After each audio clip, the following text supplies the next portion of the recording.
Welcome to our channel the cooking Chronicles. চলুন, শীতের ছুটি পড়ে গেছে, শীতের সকালে বেরিয়ে পড়ি যায় পাখি দেখতে প্রকৃতির কোলে। আমাদের গন্তব্যস্থল খুব কাছে, আমার বাড়ি থেকে তো 1 ঘন্টা দূরে। পূর্বস্থলী কাটোয়া রুটের নবদ্বীপের পরেই 2টো স্টেশন পরেন পূর্বস্থলী। সেখানেই আমরা চলে যাব আজকে আমাদের গন্তব্যস্থলে। দেখতেই পাচ্ছেন সুন্দর একটি প্রাকৃতিক সৌন্দর্যে ভরা আমাদের কোলাহল, আমাদের সিটি লাইটস, আমাদের পুরোপুরি একটা কোলাহল মুক্ত একটি জগতে পৌঁছে গেছিলাম। প্রথমে বলে রাখি, আমি একজন প্রফেশনাল ট্রাভেল ব্লগার নই। খুব ক্যাজুয়ালি ভিডিওসগুলো করা হয়েছিল, মনে হলো আজ আপনাদের সাথে একটু অনুভূতিটা শেয়ার করি। কিভাবে যেতে হবে সব ডিটেলসই আমি বলবো। এখানে গুড় তৈরি হচ্ছে, গ্রামের মানুষরা গুড় তৈরি করছেন, আমরাও কিছুটা খেজুর গুড় একদম ফ্রেশ কিনে নিয়েছিলাম।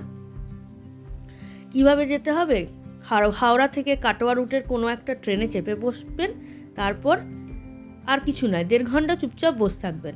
নবদ্বীপ স্টেশন পেরোলে তারপরে 2টো স্টেশন, বিষ্ণুপ্রিয়া আর একটি স্টেশন, তারপরেই পরে পূর্বস্থলী স্টেশনে নেমে পড়তে হবে। সামনেই টোটো স্ট্যান্ডে বলবেন পাখি দেখতে যাব, বা চুপির চর, জায়গাটির নাম চুপির চর। 20 টাকা করে ভাড়া নেবে পার পারসন, আর আপনাকে 15 মিনিটে পৌঁছে দেবে এই রকম সুন্দর মনোরম একটি নদীর চরে, যেখানে মন ভরে যাবে।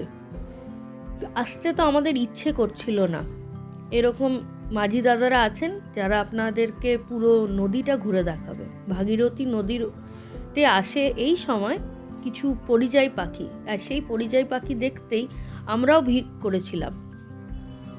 খুব সুন্দর অনুভূতি হয়েছিল, একেবারে কোলাহল মুক্ত, মনে হলো একটা অন্য জগতে পৌঁছে গেলাম। শুধু পাখি, জল আর সুন্দর প্রাকৃতিক সৌন্দর্য।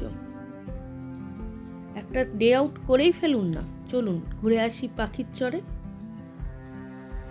এবার ওইখানে আপনারা চাইলে নাইট স্টেও করতে পারেন, ওখানে অনেক লজ আছে, হোমস্টেজ আছে, সবই আপনাদেরকে ঘুরে দেখাবো। প্রথমে এই বোটিং করছি আমরা, কত পরিযায়ী পাখি উড়ে উড়ে আসছে, সেই সব পাখি দেখলাম। মাঝি দাদারা ওনাদের রেট আছে, 1 ঘন্টা আমাদেরকে ঘুরিয়েছিলেন,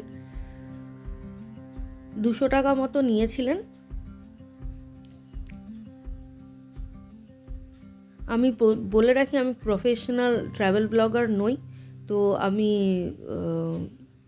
সেই জন্য হয়তো ভিডিওসগুলো খুব একটা সেই মানের হয়নি, ক্যাজুয়ালি ভিডিওসগুলো করা হয়েছিল। আপনাদের সাথে মনে হলো অনুভূতিটা শেয়ার করি, তাই আজ অনুভূতিটা শেয়ার করতে চলে এলাম।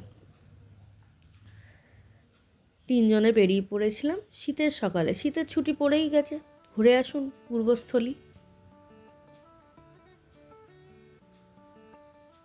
আশা করি আপনাদের ব্লগটা ভালো লাগবে।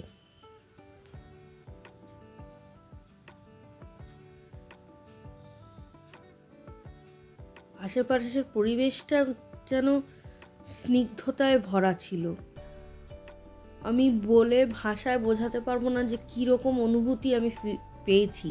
আপনাদের রিকোয়েস্ট করব, আপনারা অবশ্যই যান, এখানে খুব ভালো লাগবে। একটা দিন সকাল সকাল বেরিয়ে পড়ুন, ওখানে সময় কাটান, ওখানেই খাওয়া দাওয়ারও ব্যবস্থা আছে।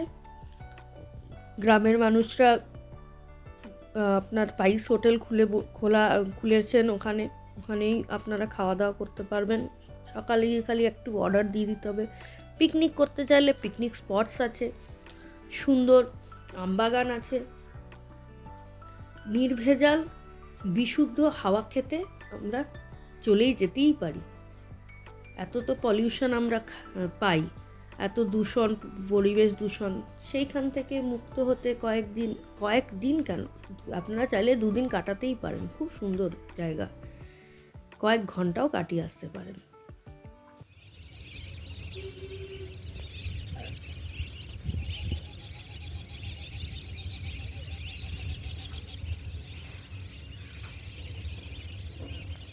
ময়ূরের মতো গায়ের রংটা, 3টে পূজা আসবে। হ্যাঁ সব বিভিন্ন বিভিন্ন আলাদা আলাদা জাতি, কিন্তু ওইদিকে যেগুলো দেখলাম হাঁসের মতো, ওদের জাত আলাদা, এইগুলোর জাত আলাদা। এই দুটো পাখি মাঝি ভাই বললো কি নাম, বনসাই নাকি, এদের জাত আলাদা।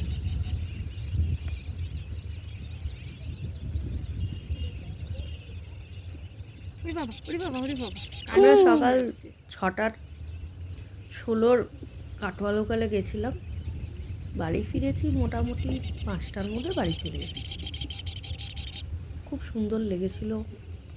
আর বলাই বাহুল্য, এই খোঁজটি দিয়েছিলেন আমারই একজন সিনিয়র কলিগ আমাকে। উনি 2 বছর আগে গেছিলেন, ওনার কাছ থেকেই খোঁজ পেয়েছিলাম। তাই এই বছর মনে হলো বাবা মাকে নিয়ে বেরিয়ে পড়ি পূর্বস্থলীর গন্তব্যে। থ্যাংক ইউ মিস, আপনাকে অনেক ধন্যবাদ। আপনি এত সুন্দর একটা ট্রিপ আমাদেরকে আইডিয়া বা খবর দিলেন। পাশেই আছে এরকম সর্ষে ক্ষেত, কি সুন্দর তার অনুভূতি।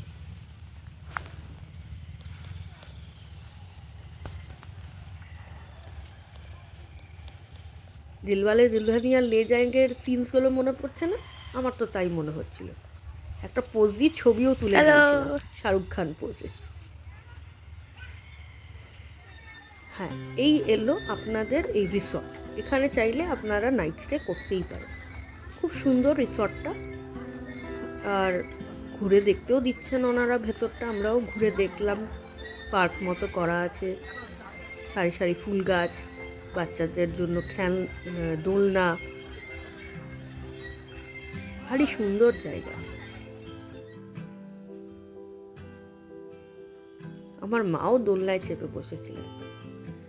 ছোটবেলাটা যেন আবার উনি রিলিভ করলেন, আবার করে ছোটবেলাটাকে ওনার উজ্জীবিত বা আবার বেঁচে দেখলেন। আমিও ছাড়িনি সেই সুযোগ, আমিও দোলনায় চেপে বসেছি। সেই ছোটবেলার দিনগুলো খুব মনে পড়ছিল। ছোটবেলাটাই বড় সুন্দর, বড় ভালো ছিল, যখন বাবা মার হাত ধরে আমরা যেতাম। আজ আমি বাবা মাকে নিয়ে গেলাম। আশা করি ভালো লেগেছে।